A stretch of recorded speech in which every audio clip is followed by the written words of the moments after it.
Hey guys, hope you are well. I know this looks pretty crazy on here, but it's really, really simple.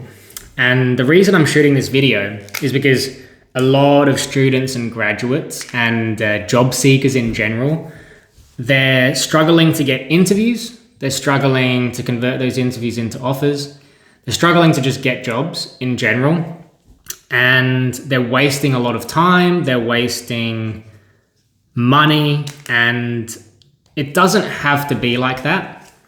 And one of the biggest mistakes they make is this thing that I'm going to describe today. You know, if you're a student or a grad and you're looking for a job, this video, this framework could actually change everything. It's very, very simple, but it works. And if you don't follow this stuff properly, you're going to be way less likely to get the job that you want. And it's going to take a lot longer because you're following an inefficient process. So let me explain. So this is called, let's just call it the time circle. So this is like how you spend your time each day. And if we think about it, say you've got 24 hours in a day, probably about 7 to 8 of those hours is just you sleeping in bed. Some people sleep 6 hours, 5 hours maybe. I think on average it's probably 7 hours. So if you've got 24 hours in a day, you've instantly lost 7, 8 hours or whatever it is to sleep. Then you've got these other things that you need to do. Like you have to eat, you have to have food, you have to wash, you have to do admin stuff, you have to exercise if you want to exercise, you got to relax a little bit maybe before you go to bed, all these things. So again, like maybe 6 hours or something gets taken up just by that stuff alone. We've got shopping in there, all these other things.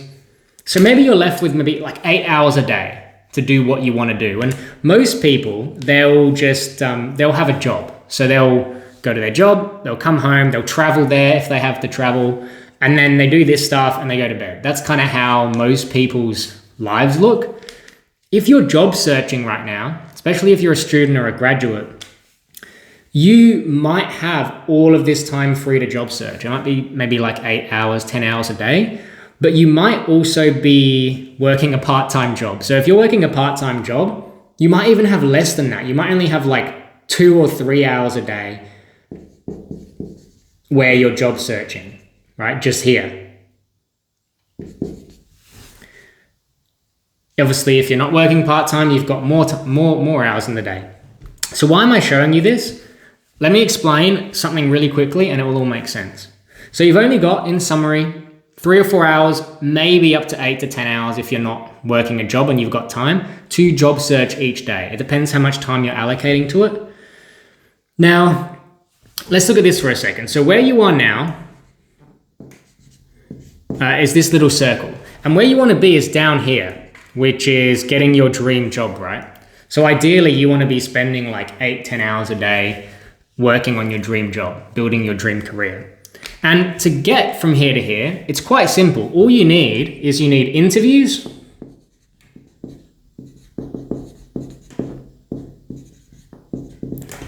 and then you need to convert interviews.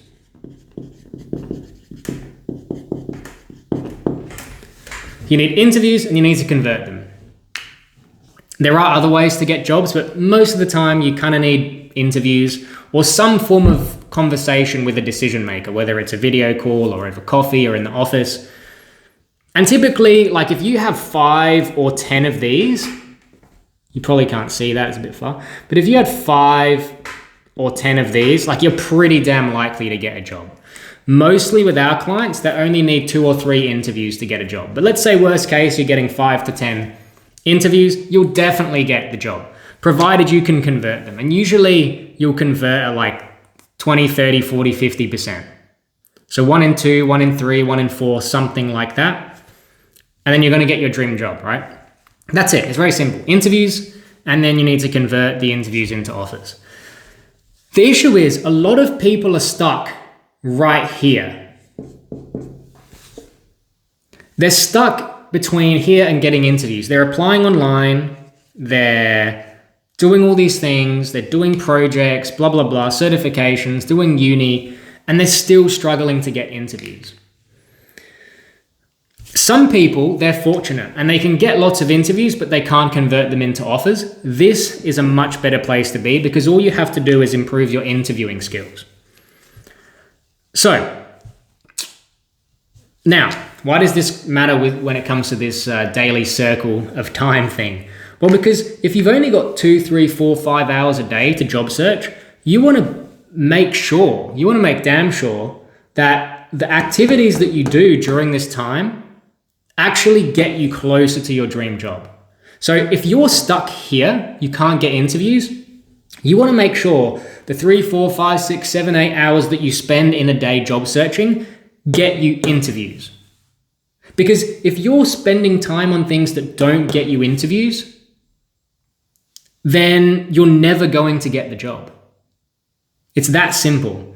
Now, if you're stuck here, you're getting interviews, but you're not getting offers, then if the activities that you undertake in your 3, 4, 5, 6, 7 hours a day don't help you convert interviews, then you're doing something wrong, because if you can't convert them, you'll never get the job. I hope this makes sense. So what you want to do, and this brings us to this table, is each day with the 3, 4 hours or whatever you have to job search, you want to make sure that it's getting you to where you want to go with as minimal effort as possible and the maximum impact.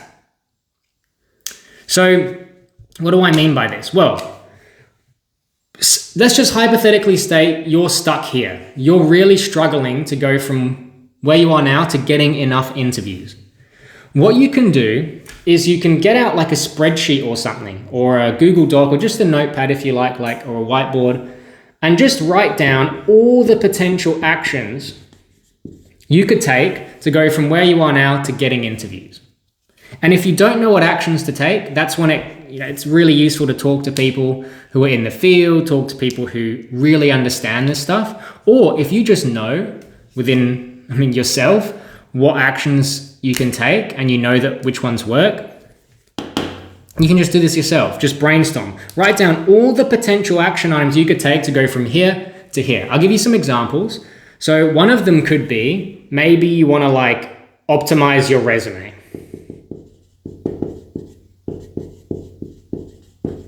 One of them could be you want to have a networking strategy on LinkedIn, like a cold messaging strategy.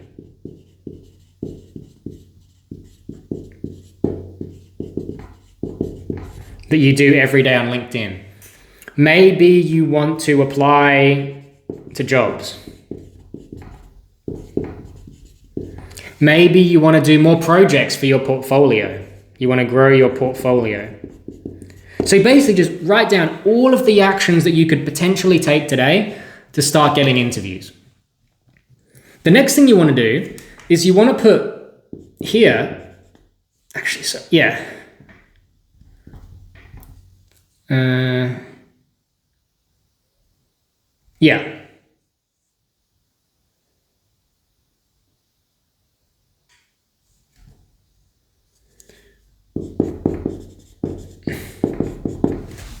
So you want to put here the impact you think for you at this stage in your job search, depending on your specific situation, which of these is going to have the highest impact on getting you to where you want to go. So if you want to get interviews because you can't get them, which one of these is going to get you to getting interviews with the most likelihood? Which of these is the most powerful action, the most potent action you can take to get interviews?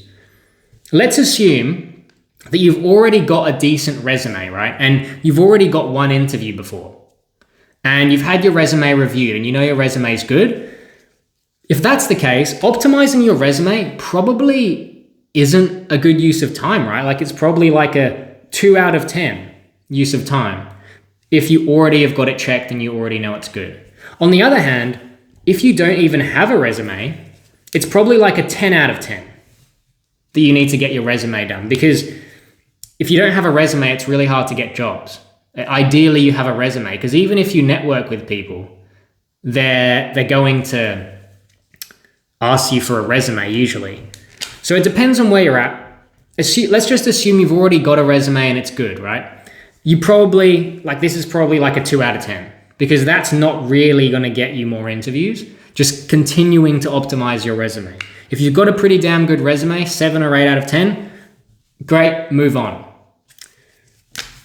A cold messaging on networking strategy. Now, if you are a good candidate for the roles that you want to go for, and you know that you can add value, you know that you're a good fit, you've got a great resume and LinkedIn and all that set up, then having a really good networking strategy, in my opinion, this is like a 10 out of 10 impact. Because if you go and cold message people correctly, or you cold email people correctly on LinkedIn, you will get interviews. If you play your cards right, it's crazy powerful. But if you don't have a resume, your LinkedIn's crap, and you don't even know what jobs you're going for, and you don't know which jobs you're a good fit for even, then you probably, this probably isn't going to have the most impact yet. This is going to be like a low impact. And doing all this other stuff is going to have a high impact. But once you've done that basic stuff and you're ready to go and get interviews, then this is like a 10 in my opinion.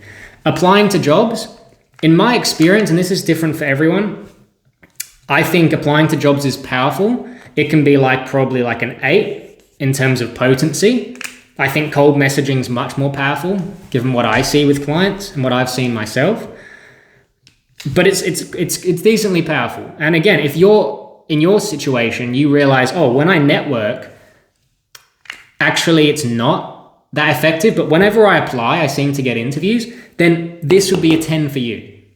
If this isn't set in stone, you got to look at this each day and think, what are the actions I can take and what are the impacts of each action for me right now based on what I understand. Updating your portfolio. So say you're a software developer, a web developer, a UX UI designer, and you've been told it's important to have a good portfolio. That is true. However, if your portfolio is already filled to the brim and awesome, this is probably pointless. Your job now is to just get interviews. On the other hand, if you have no portfolio, this might be a 10 because you kind of want a portfolio or at least one project to show that you can do what you're doing. It really depends on your situation. I'm going to assume you've already got a good resume and your LinkedIn's good and your portfolio is decent. So doing additional portfolio work potentially might not add that much value. I find a lot of students and grads, they focus too much on this, but they never actually do what's necessary to get interviews. And that means they don't get interviews, which means they don't get results because they're spending too much time on this. So it depends on your situation, okay? This is just an example. It's not set in stone. It's up to you to decide all the actions you could take, all the potential impacts of these actions at this current point in time for you.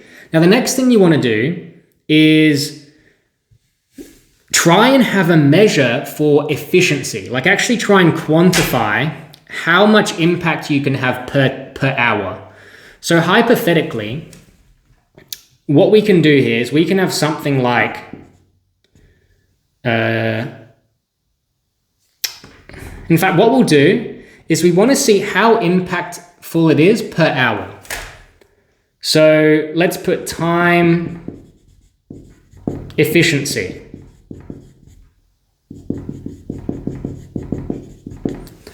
So we want to look at this and think which of these is time efficient and which isn't time efficient. So which one gets you to your goal faster? What's efficient time-wise? Because there might be an action you could do that's high impact but would take 10 years, but you don't want it to take 10 years. You want a high impact action that takes the fewest amount of hours to get the result. So optimizing your resume, I'd say out of 10, that's probably not that time efficient. It's probably 5. It takes a bit of time. Cold messaging is probably 7 out of 10 time efficient because once you get the right kind of strategy going, it's not that much effort compared to applications, which are probably like a 3 on time efficiency because it takes a long time to apply to a job properly. Like, it takes a lot of research. Ideally, you're messaging people. Ideally, you've tailored your resume. All these things takes time. So this isn't very time efficient. Portfolio, again, this probably isn't very time efficient either.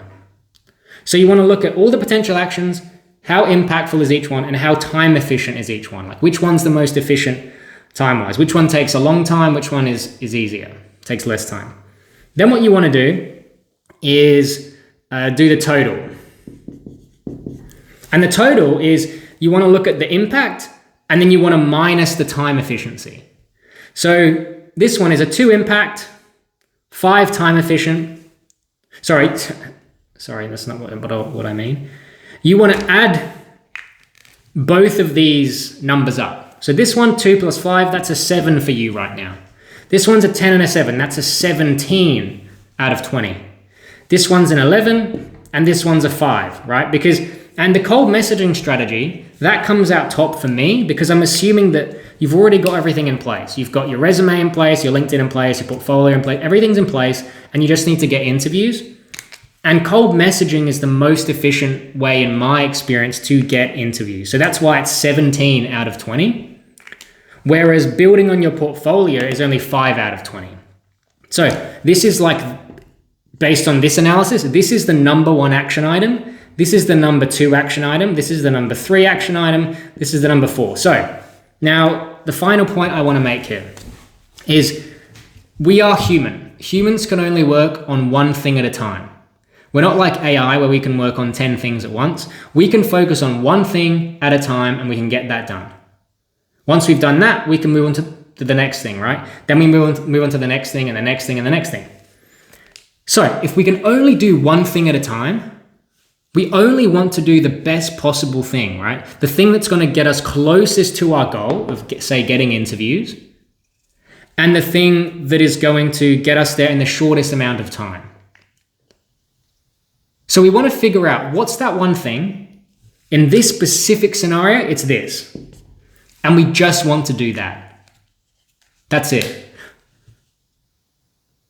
Because if you do this for 3, 4, 5, 6, 7, 8 hours a day, it's going to get you the most quickly and the most efficiently to getting more interviews. Imagine instead you go and you just spend your whole week building your portfolio out, even though it's already good enough. This is a very bad use of time. You're wasting time, money, and you're not going to get to your goal, or it's going to take forever. So in summary, you only have 24 hours in a day. You only have an even smaller number of hours to focus on job searching. So with those hours, you want to make sure that you're getting to where you want to go as efficiently and effectively as possible. So figure out, do you need interviews, or is your main issue converting interviews into offers? If your issue is getting interviews, figure out all the potential things you could do to get interviews. At this point in time, for you, write them down, write out how powerful are they, how likely are they going to get you there, how time efficient are they. Just focus on the thing that's going to get you there quickest, with the highest likelihood, and is the most time efficient. Do that thing and just absolutely hammer that thing, because there's only one thing you can do at once. Hammer that thing. Once you've done that, if you've exhausted that, then move to the second most powerful thing and keep going. There's no point spending all your time doing actions that don't get you to where you want to go. Anyway, I hope that was helpful. Hopefully it helps you guys get more interviews and offers. And yeah, that's it. Thanks.